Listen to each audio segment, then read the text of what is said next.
ये भोर जहां से आती है,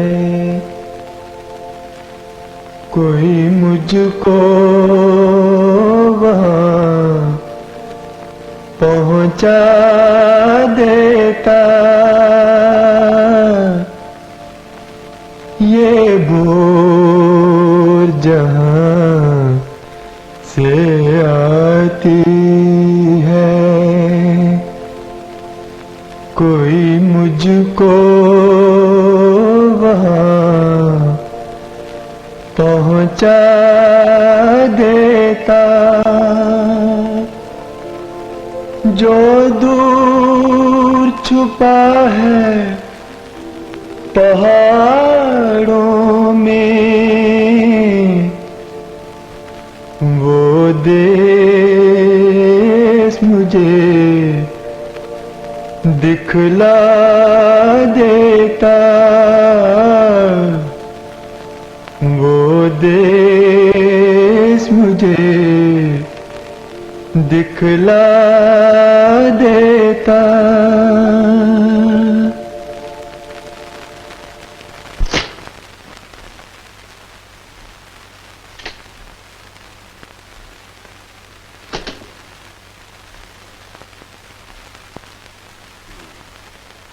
तुम्हारी दशा बहुत खराब है बालक।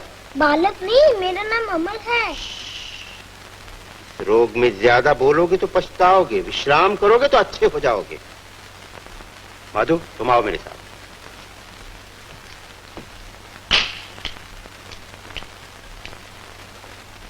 देखो, कमरे के बाहर बिल्कुल नहीं जाना। चिंता की कोई विशेष बात नहीं। चिंता वो तो मैंने खुद पाली है वैद जी। जब तक वो नहीं था किसी बात की चिंता नहीं थी मुझे। जब से उसे गोद लिया है मानो चिंता गोद ले ली है। कभी कभी तो ऐसा लगता है कि इतना बड़ा घर उसी पर टिका हुआ है, वो जरा भी इधर उधर होता है तो। आपका क्या विचार है वैद जी? वो कहीं यदि भाग में जीना बदा होगा तो अवश्य जिए, बहुत दिन जिए। परंतु वैदिक शास्त्रों में जो कुछ लिखा है उससे तो यही लगता है कि क्या शास्त्रों में लिखा है, शास्त्रों में लिखा है कि शास्त्रों में लिखा है कि पित्त हो या वायु, सर्दी हो या गठिया, ये सारे रोग एक ही तरह से होते हैं और इनका मूल कारण भी एक ही है। शास्त्रों को उठा उठा के मेरे सर पे न पटकिए वैद जी। आप तो और भी चिंता में डाल देते हैं। ये बताइए मुझे करना क्या होगा? रोगी को बहुत संभाल के रखना होगा, बहुत संभाल।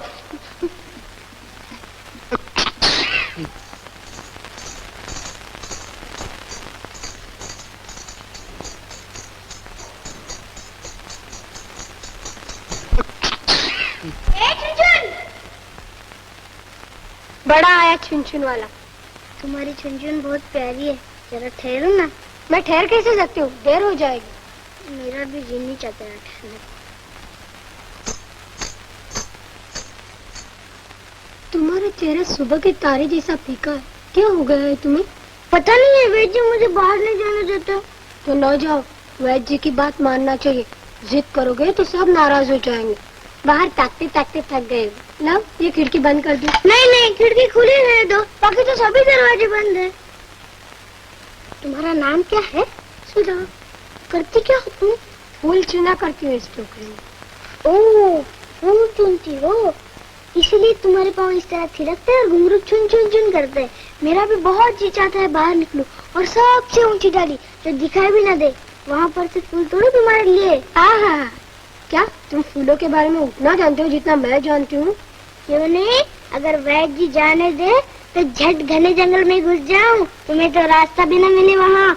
और ऊपर जहाँ वो शहद चूसने वाली चिड़िया झूला झूलती रहती है, मैं वहाँ चंपा का फूल बनकर खिलूं और वहाँ से टूट करके गिर पड़ूं तुम्हारी टोकरी में। कितने बहकी बातें करते हो तुम? तुम्हें ले जाकर क्या करूँगी मैं? मेरी माँ मालिन है, मालिन। दिन भर बहुत से हाल घुटने पड़ते हैं मुझे। तुम्हारी तरह या आराम से बैठने को मिले तो कितना मजा आए। क्या दिन भर बैठी बैठी करोगी क्या? अपनी गुड़िया और बिल्ले के साथ खेला करूंगी। तुम्हारे पास बिल्ला भी है? हाँ, बड़ा सा, नीली आंखें है उसकी। हाय राम, जाने दो, जरा देर रुको ना, बड़ी देर हो गई है, नहीं तो एक फूल भी नहीं मिलेगा। जरा देर देखो, चुपचाप बैठ रहो अच्छे लड़के की तरह। जब फूल लेकर वापस आऊंगी तो फिर बातें करूंगी तुमसे। और एक फूल भी दोगी? फूल कैसे दे सकती हूँ, वो तो बेचे जाते हैं।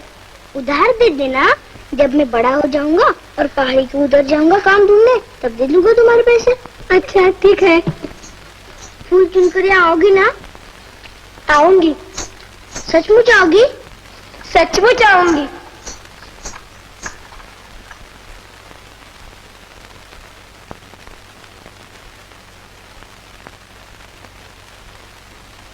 मुझे भूलना नहीं, मेरा नाम अमल है। नहीं भूलूंगी।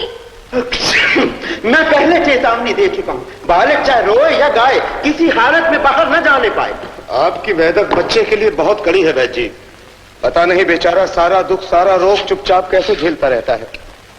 आपकी दवाएं पीते समय जैसा मुंह बनाता है, वो जैसे आंखें मिच लेता है, मुझसे तो देखा नहीं जाता उसको। जितना ज्यादा मुंह बनाएगा उतना ही ज्यादा फायदा होगा, क्योंकि चरण ऋषि कह गए हैं औषध और उपदेश जितने कड़वे होंगे उतना ही असर करेंगे।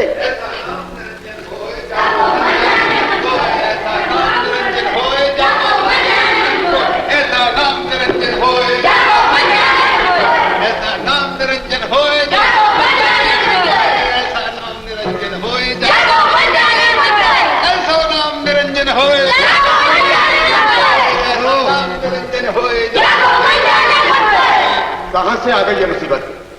आहा, ये मुसीबत किसे कह रहे हो माधव बाबू? मुसीबत नहीं तो और क्या हो तुम? अपनी औंधी सीधी बातों से बच्चों का दिमाग खराब कर देते हो। लेकिन तुम तो बुढ़े हो रहे हो और फिर तुम्हारा कोई अपना बाल बच्चा भी नहीं है, तुम्हें किस बात की चिंता है? एक बच्चा ले आया हूं भाई मैं। अच्छा, हाँ। बच्चों, चिड़िया कहाँ से आती है और कहाँ चली जाती है? क्या करती किसको प्यार, वो किसको देख के उड़ जाती है? ऐसा नाम निरंजन होए, ऐसा नाम निरंजन होए। फुर फुर करके चिड़ियों को उड़ा सकते हो तुम, बीमारी को नहीं उड़ा सकते। माधव का बच्चा बीमार है, चढ़ते जाड़े की धूप चाहे नमी, पवने पी चाहे धर्मे पी, दोनों से हानि पहुंच सकती है इसको। यार, तुम वैद्य जी की कड़वी कड़वी दवाइयां पिलाओ, बीमारी उड़ती कैसे है वो मैं दिखाऊंगा।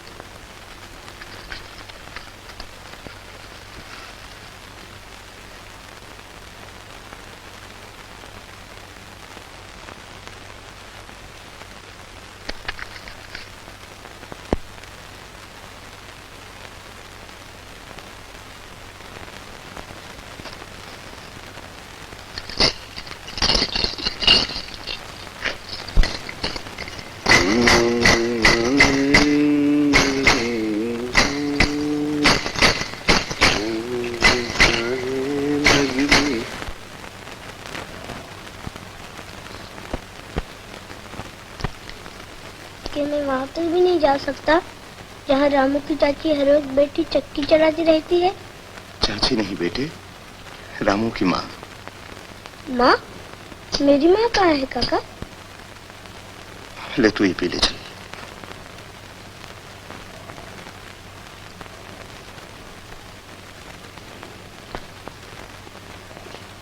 ये चक्की हर वक्त क्यों चलती रहती है?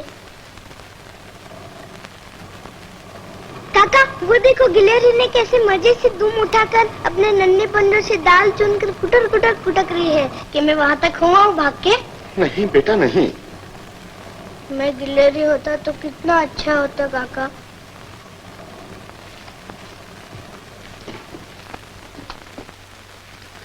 आप मुझे बाहर क्यों नहीं जाने देते काका? वैद्य जी कहते हैं चढ़ते जाड़े की धूप और नमी दोनों से हानि पहुंच सकती है बालक को।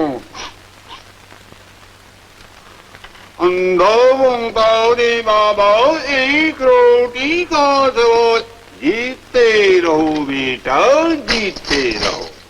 वैद्य जी को कैसे मालूम अंधे बाबा? वैद्य जी इतनी बड़ी बड़ी पोथियां पढ़ते हैं, उन्हें क्या नहीं मालूम? क्या पोथियां पढ़ने से सब कुछ मालूम हो जाता है? सब कुछ। तुम इतना भी नहीं जानते? मैं भी कितना मूर्ख हूँ। कुछ भी तो नहीं पढ़ता मैं। बेटा, बड़े बड़े विद्वान और पंडित कभी अपने घर से बाहर नहीं जाते। सच? कभी नहीं जाते? कैसे जा सकते हैं? भला उनको अपनी पोथियों से छुट्टी कहाँ मिलती है? जब तुम भी बड़े होकर विद्वान बन जाओगे तो सारा दिन घर में बैठकर पोथियां पढ़ोगे और लोग कहेंगे आहा कितना बड़ा पंडित है। नहीं नहीं, मैं पंडित नहीं बनूंगा। मैं घूमना चाहता हूँ, देखना चाहता हूँ सारी दुनिया को।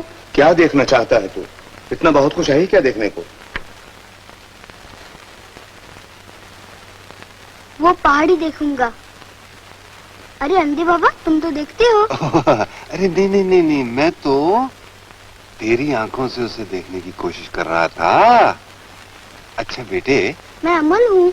अच्छा अमल, बड़े होकर तुम क्या बनोगे? हैं? अभी समझ में नहीं आता, फिर कभी बताऊंगा। अच्छा।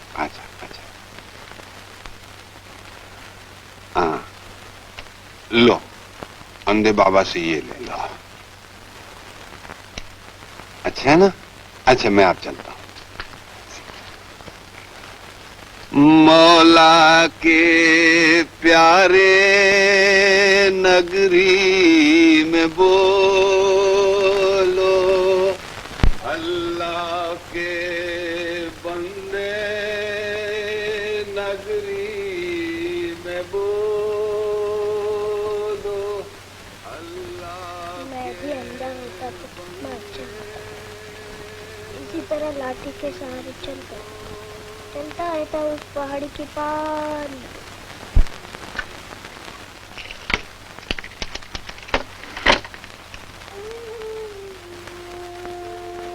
देख बेटा, ये पहाड़ी इसीलिए बनी है, इसीलिए इतने पत्थर जमा हो गए कि कोई उस पहाड़ी के पार न जा सके। भगवान बिना जरूरत कोई चीज नहीं बनाता बेटे। मुझे तो ऐसा लगता है कि ये पहाड़ी धरती का हाथ है। धरती बोल नहीं सकती, इसीलिए हाथ उठा उठा कर अपनी तरफ बुलाती है। कैसी पागलों जैसी बातें करता है तू। काका, कल एक पागल मिला था मुझे, बिल्कुल मेरे जैसा। तू बाहर गया था?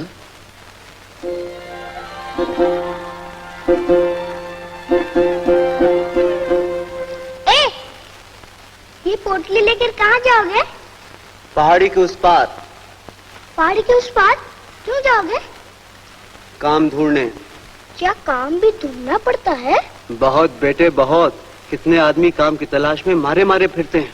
आहा, कितना मजा आता होगा। मैं भी उन्हीं की तरह मारा मारा फिरूंगा और काम ढूंढूंगा। और ढूंढने पर भी ना मिला तो? तब तो और मजा आएगा। काम ढूंढते ढूंढते दूर निकल जाऊंगा, बहुत दूर।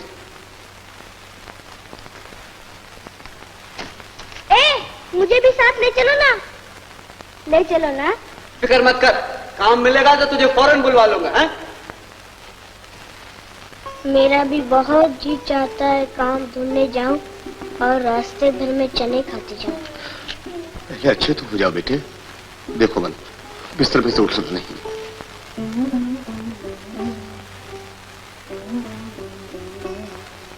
दही ले लो दही, ठंडा ताजा मीठा दही। दही ले लो दही।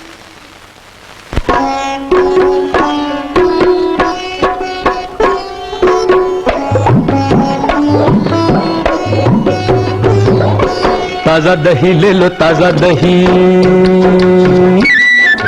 ताजा दही ले लो ताजा दही। बूढ़ा भी खाए बच्चा भी खाए, खाए मजे लेके राजा दही। ताजा दही ले लो ताजा दही, ताजा दही ले लो ताजा दही।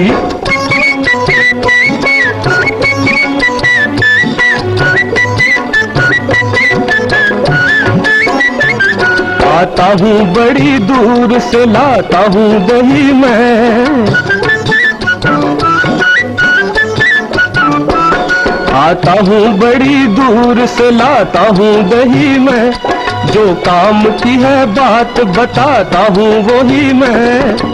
खाओ न भाई कड़वी मिठाई, कर देगा तुमको अच्छा दही। ताजा दही ले लो ताजा दही, ताजा दही ले लो ताजा दही।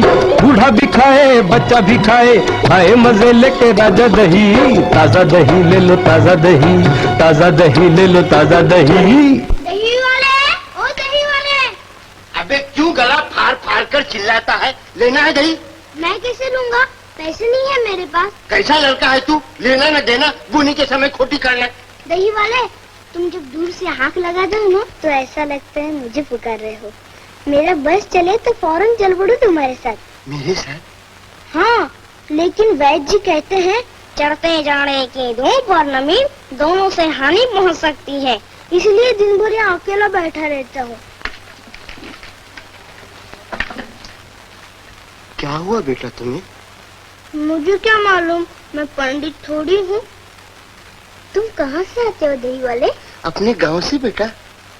क्या तुम्हारा गांव ऐसे बहुत दूर है? हाँ, पंचमोरा पहाड़ी के नीचे शामली नदी के किनारे।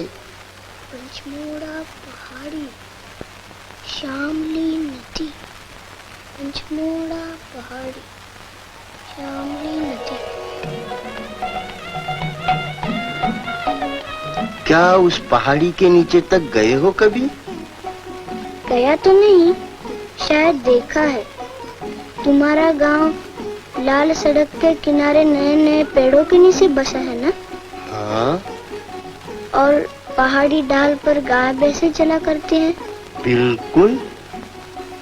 और तुम्हारे गांव की औरतें रंगीन साड़ी पहनकर नदी पे पानी भरने जाती हैं।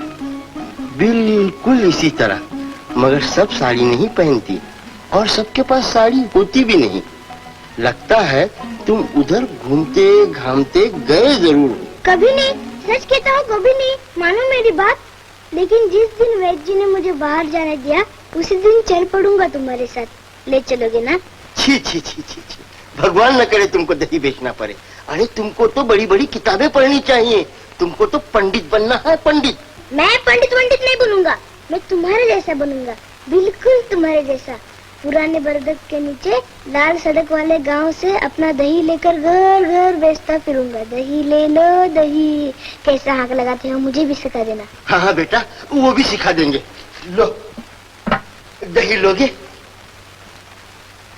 पैसे कहाँ है मेरे पास? तू उसकी चिंता मत कर बेटा, तुझसे पैसे न लेकर इतनी शांति मुझे मिलेगी जितनी दूसरों से पैसे लेकर नहीं मिलती। दही ले लो दही, ठंडा ताजा मीठा दही। दही ले लो दही, ठंडा मीठा ताजा दही।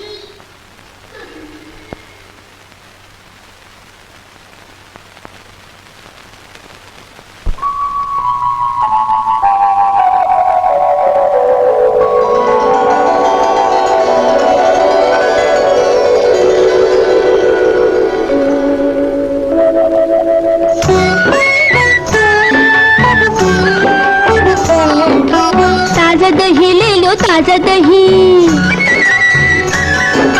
ताजा दही ले लो ताजा दही। बूढ़ा भी खाए बच्चा भी खाए, खाए मजे लेके राजा दही। ताजा दही ले लो ताजा दही, ताजा दही ले लो ताजा दही।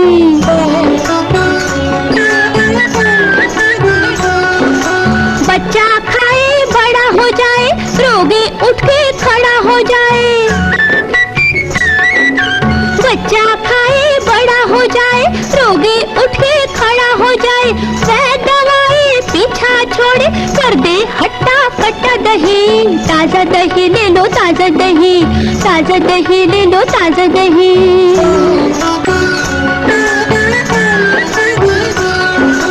मुंह में तुम्हारे दांत नहीं है, पेट में बाकी आंत नहीं है। मुंह में तुम्हारे दांत नहीं है, पेट में बाकी आंत नहीं है। खाओगे कैसे रोटी बोटी, खा लो बूढ़े काका दही। ताजा दही ले लो ताजा दही, ताजा दही ले लो ताजा दही। बूढ़ा भी खाए बच्चा भी खाए, खाए मजे लेके राजा दही। ताजा दही ले लो ताजा दही, ताजा दही ले लो ताजा दही।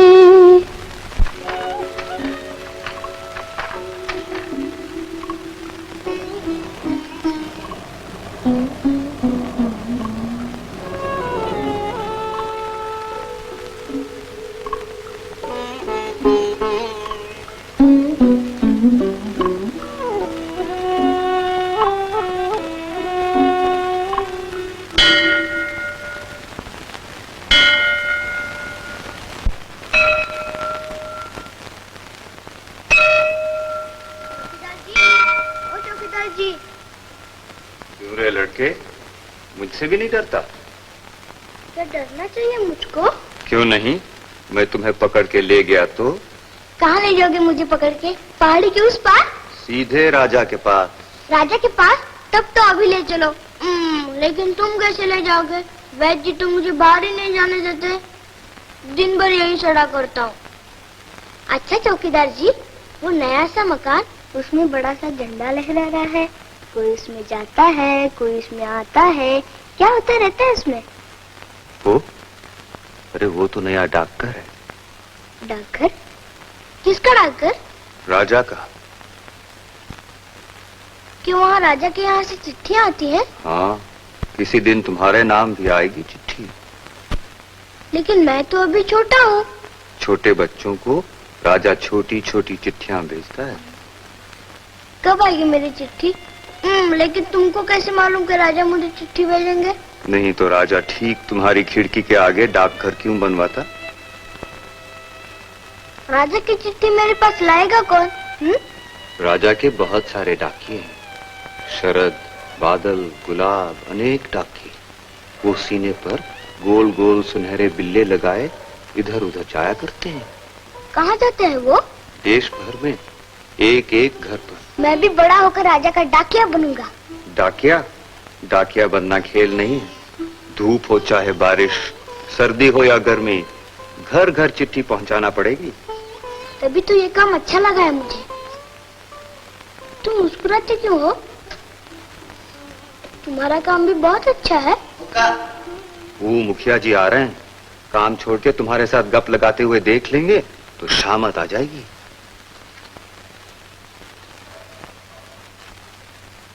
उनको मुखिया किसने बनाया? राजा ने बनाया होगा।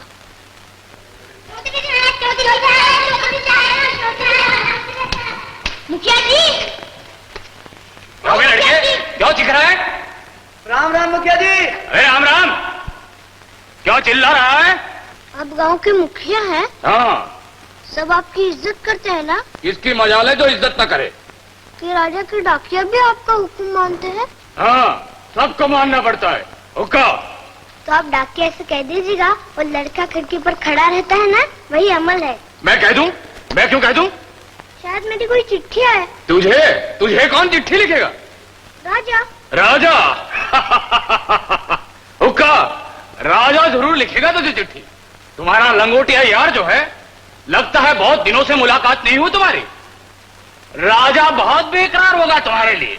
तुम इतनी कड़वी बातें क्यों करते हो मुखिया जी? कोई भूल हुई मुझसे? भूल? और तुमसे हो सकती है? माधव इतना बड़ा हो गया है, इतनी दौलत बटोर ली इसने कि राजो नवाबों की बात करते हैं उसके घर वाले। एक दिन हत्थे चढ़ गया तो तिगली का नाच नचा दूंगा बच्चों को। अभी भिजवाता हूं तुम्हारे नाम राजा की चिट्ठी। आप तकलीफ न करिए। तकलीफ कैसी? उधर तुम्हारा नाम राजा ने सुना और इधर दौड़ पड़ा। हो सकता है कोई हरकारा आ ही रहा हो तुम्हारी खबर लेने। अगर माधव को तिगली का नाच न नचाया तो मेरा नाम चौधरी नहीं।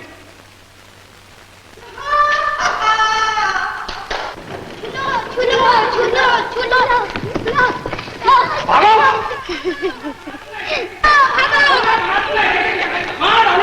समझते क्या है?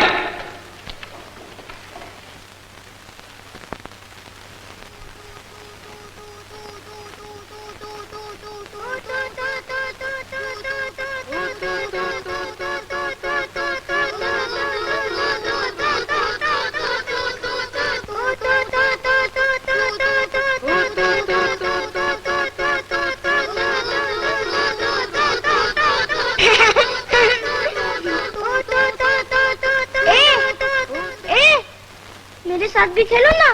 खेलना हो तो बाहर आओ। मेरे पास आकर खेलो। बाहर आना हो तो आओ, नहीं तो बाहर में जाओ।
दवाई का समय हो गया अमल।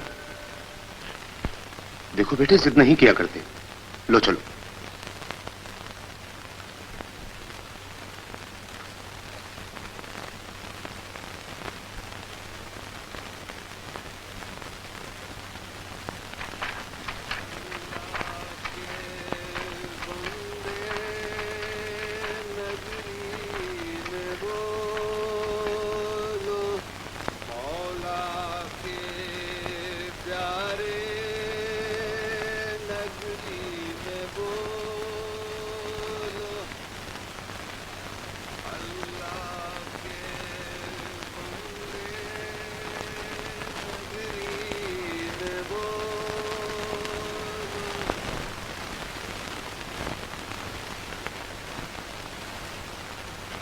चौकीदार जी,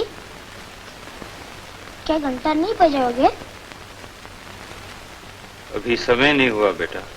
क्या मुश्किल है? कोई कहता है समय हो गया, कोई कहता है समय नहीं हुआ। समय तो तभी होता है जब घंटा बजता है। नहीं बेटा, घंटा तब बजता है जब समय होता है।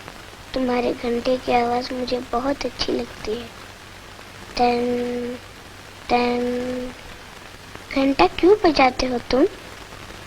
मैं घंटा बजाकर सबको बताता हूँ कि समय किसी के लिए नहीं ठहरता, गुजरता जाता है, चला जाता है।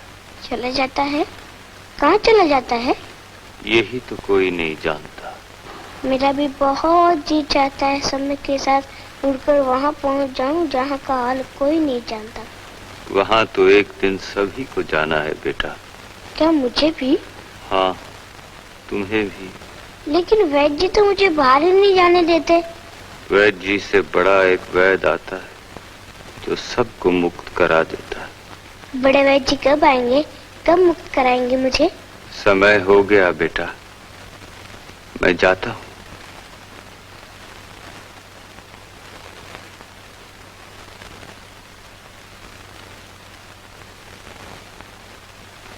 राजा रोज रोज मुझे चिट्ठी लिखा करे तो कितना अच्छा। मैं खिड़की पर बैठकर पढ़ा करूंगा। लेकिन पढ़ूंगा कैसे? पढ़ना तो मुझे आता ही नहीं। रामू की माँ रामायण पढ़ती है, शायद वो राजा का लिखा भी पढ़ ले। कोई ना पढ़ेगा तो संभाल संभाल कर रखता जाऊंगा और बड़ा होकर खुद पढ़ूंगा। लेकिन डाकिया मुझे ढूंढ ना पाए तो?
क्यों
रोज अकेला जाता है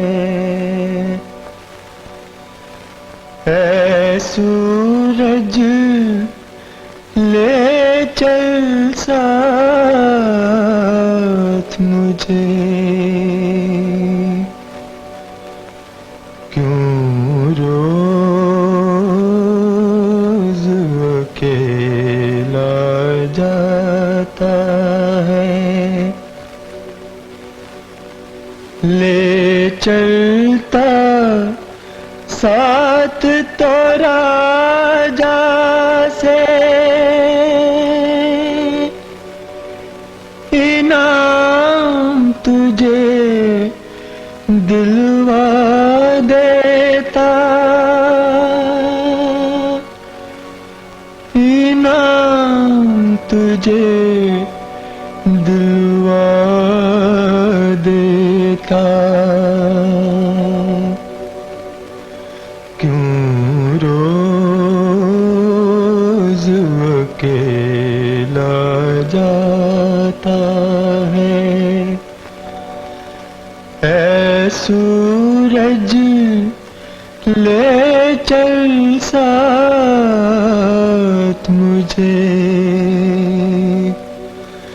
क्यों रोज अकेला जाता है।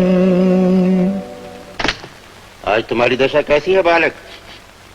अच्छी है वैद्य जी, दर्द तो बिल्कुल मिट गया।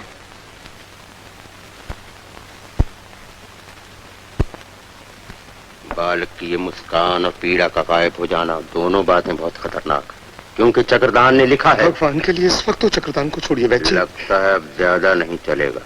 हे भगवान, मैं चेतावनी दे चुका था, हवा लग गई बालक। लेकिन मैंने बाहर कदम नहीं रखने दिया, फिर कैसे लग गई हवा उसको? आज की हवा में बड़ा जहर है, बाहर के दरवाजे पर ताला डाल दो, आने जाने वालों का आना जाना बंद, और ये खिड़की भी। धूप आती है, दूर से बच्चे के रूप खराब लोगों के लिए अच्छा नहीं। शाम को इससे धूप आती है, बालक ठीक से सो नहीं पाता। नींद बहुत आवश्यक है। एक बहुत तेज दवा तैयार की है, आके ले जाना, और ये आखिरी दवा है।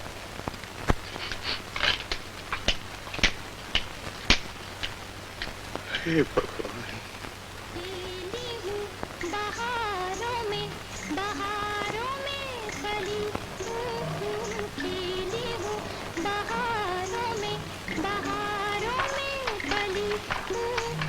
कलियों की सहेली थी और खुद भी कली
फकीर बाबा आ गए। अमल, वो रोज इसी वक्त आते हैं। मुझे खिड़की में न देखेंगे तो पलट जाएंगे। आपके पाँव पड़ता हूँ काका, जरा देर के लिए उन्हें बुला दीजिए। अमल, नहीं मानते? मैं भी वैद्य को बुलाता हूँ। मेरे फकीर बाबा।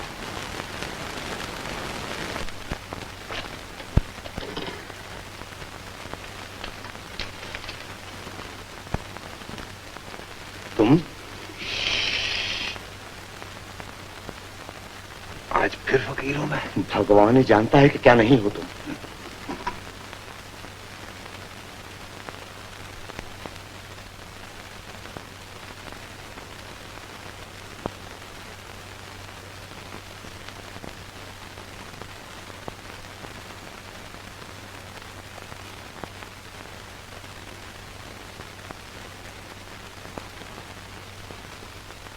अरे सुनाओ दोस्त, क्या हाल है? अब कि तुम कहाँ गए थे बाबा?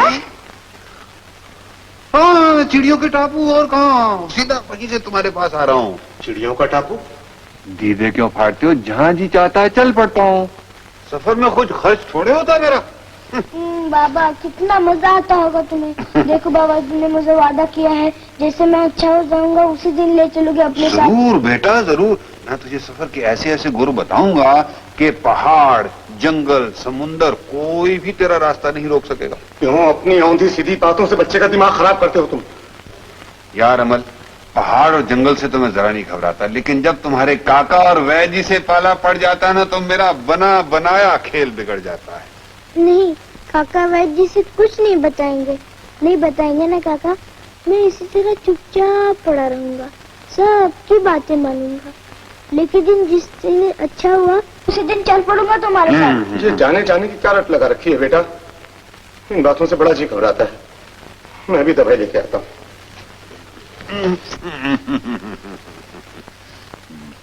बाबा, चिड़ियों का टाबू कैसा है? अरे अमल, अजूबा है अजूबा। ना आदमी ना आदमजात, बस चिड़िया चिड़िया चिड़िया। ना कोई बोलती है ना कोई गाती है, बस उड़ती है। फुर्र, फुर्र, फुर्र।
बंद करो ये बकवास। लो दवाई पी लो।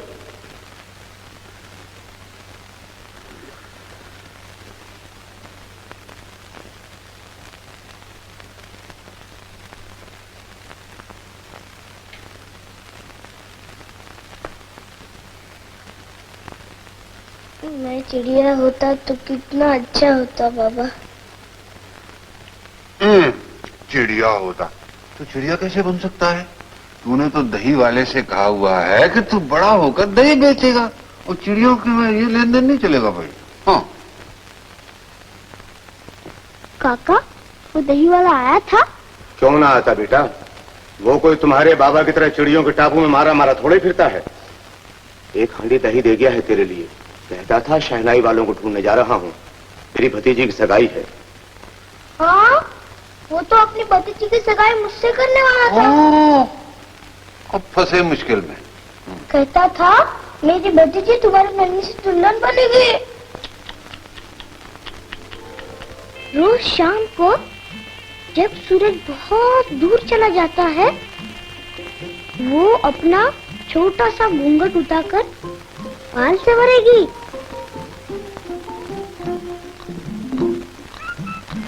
फिर काली गाय के सफेद दूध से मेरे लिए दही पिलवाएगी और मैं चिट्ठी बांटते बांटते बहुत दूर चला जाऊंगा। तो वो चांदनी रात में मुझे लाल सड़क पर ढूंढेगी।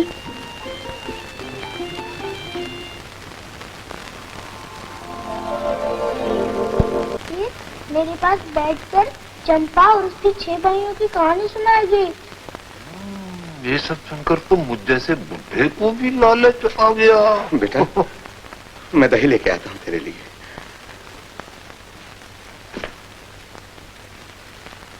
पापा, काका जी चले गए, अब जल्दी से बता दो डाकघर में मेरे लिए राजा की चिट्ठी कोई आई है क्या नहीं?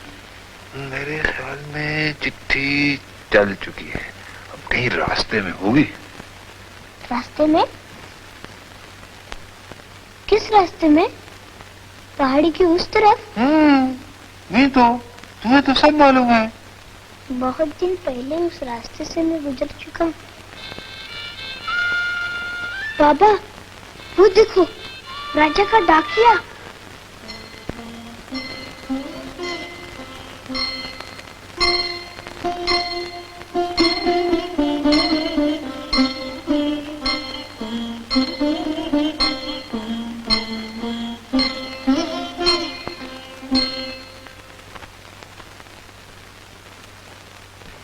मेरी आंखों में इतनी रोशनी कहाँ बेटा, लेकिन तूने मुझे सारा नक्शा दिखा दिया। बाबा, क्या तुम उस राजा को जानते हो जिसका ये डाकघर है? हाँ, क्यों नहीं जानता। रोज उसके पास भीख मांगने जो जाता हूँ। अच्छा हो जाऊंगा तो मैं भी उसके पास जाऊंगा भीख मांगने। मांगने की जरूरत ही नहीं पड़ेगी, वो तुझे सब कुछ अपने आप दे देगा। नहीं, मैं उनकी डोरी पर जाऊंगा और जोर से कहूंगा महाराज की जय, और तंबूरी की आवाज पे नाच नाच कर भीख मांगूंगा, तब मजा आएगा। मुझे भी अपने साथ ले चलना बेटा, शायद थोड़ा सा हिस्सा मेरा भी बढ़ जाएगा। पर बेटा, तुम मांगोगे क्या? मैं उनसे कहूंगा मुझे अपना डाकिया बना लीजिए, मैं हाथ में लालटेन लेकर घर घर में आपकी चिट्ठियां पहुंचाऊंगा।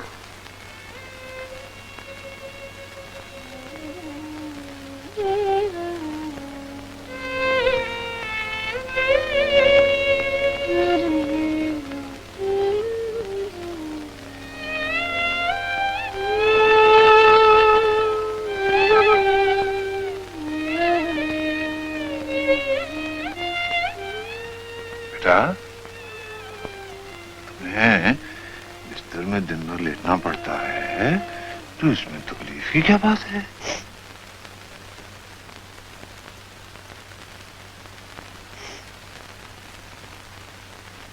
सोचता हूँ चिट्ठी में जो कुछ लिखा हुआ वो पढ़ूंगा कैसे? उस पर तुम्हारा नाम होगा, यही काफी है। तुम दोनों ने किस मुसीबत में डाल दिया मुझे। चारों तरफ ये खबर फैला रखी है कि राजा ने तुमको चिट्ठी भेजने के लिए डाकर बुलाया है, और मुखिया ने ये खबर राजा के कान तक पहुंचा दी है। राजा के कान तक तो सब खबरें पहुंचती हैं, ये पहुंच गई तो कौन सा गजब हो गया? तुम दोनों अपने साथ साथ मुझे भी तबाह कर दोगे। बाबा, क्या राजा नाराज हो जाएंगे? बाबा नहीं नहीं नहीं, तुम्हारे जैसे बच्चे और मेरे जैसे फकीर से कैसे नाराज हो जाएंगे? और अगर हो जाएंगे तो मैं भी समझ लूंगा उनको। क्या समझते अपने आप को? तू फिक्र न कर। सुबह से मेरी आंखों के सामने अंधेरा छा रहा है, हर चीज धुंधली हो जाती है, मुझसे बातें भी नहीं की जाती है, बस पड़े रहने को जी चाहता।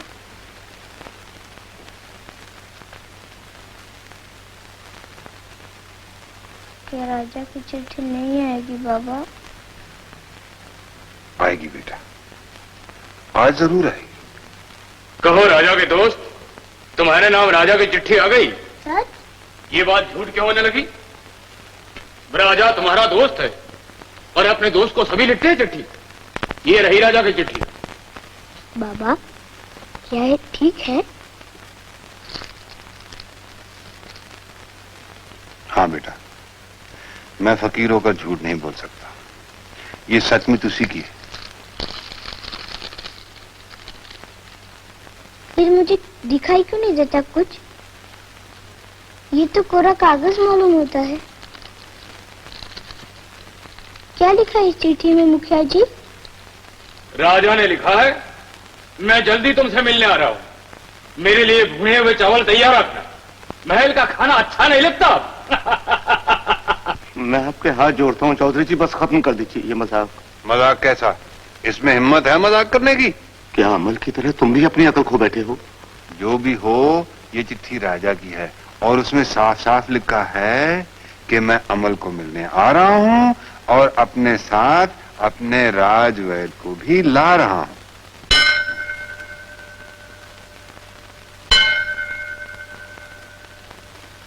रात का पहला पहर। क्या ध्रुव तारा ऊपर आ गया बाबा?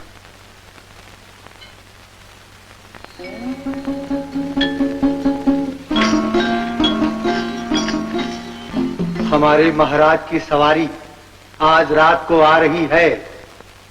हे भगवान! रात को? किस वक्त? ठीक आधी रात को। महाराज ने तुम्हारी देखभाल के लिए राजवैद को भी भेजा है।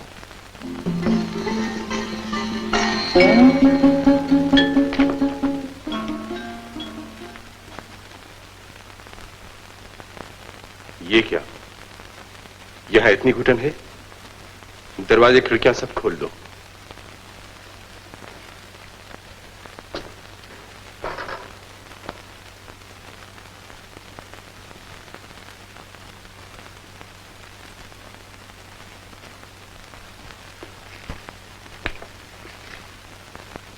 कैसी तबीयत है बेटा? अच्छा हूँ, बिल्कुल अच्छा हूँ। दर्द भी मिट गया, अंधेरा भी। अब मैं दूर तक देख सकता हूँ। जब आधी रात महाराज आएंगे, उनके स्वागत के लिए उठ सकोगे? जरूर। मैं तो चलने फिरने के लिए कब से तड़प रहा हूँ। ये आदमी यहाँ नहीं रह सकता। इन्हें रहने दीजिए राजूभाई जी। राजा की चिट्ठी यही लाए थे मेरे लिए। खैर, तुम चाहते हो तो रह सकता है। बेटा, महाराज तुम पर मेहरबान हैं, खुद आ रहे हैं। उनसे जरूर कुछ ना कुछ मांगना। अपनी हालत तो जानते ही हो तुम। आप चिंता मत कीजिए काका जी, मैं उनसे जरूर मांगूंगा। क्या मांगेगा तू? मैं उनसे कहूँगा मुझे अपना डाकिया बना लीजिए। हे भगवान! मैं देश भर में घूम घूम के आपकी चिट्ठियाँ पहुँचाऊंगा। बस यही मांगेगा तू? काका, जब महाराज आएंगे तब उन्हें भेंट क्या देंगे? उन्होंने भुने हुए चावलों का हुक्म दिया है। देखिए मुखिया जी, आप ही की बात सच्ची। मेरे घर किसी को भेज दो, अच्छे चावलों का इंतजाम हो जाएगा। तुम लोग खामोश हो जाओ, इसे नींद आ रही है।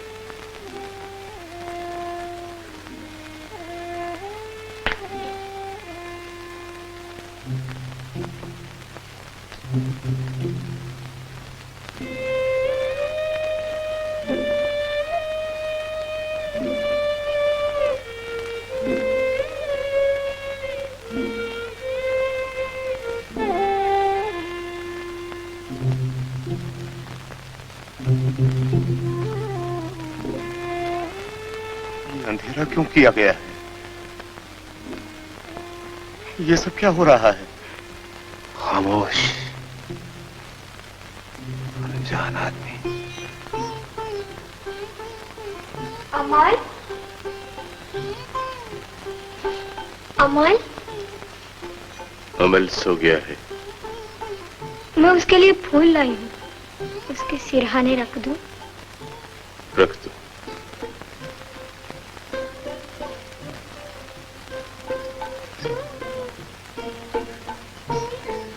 अमल कब उठेगा? जब महाराज आकर उसे पुकारेंगे। मेरी एक बात चुपके से उसके कान में कह दोगे? क्या? कह देना सुधा उसे भूली नहीं।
Thank you.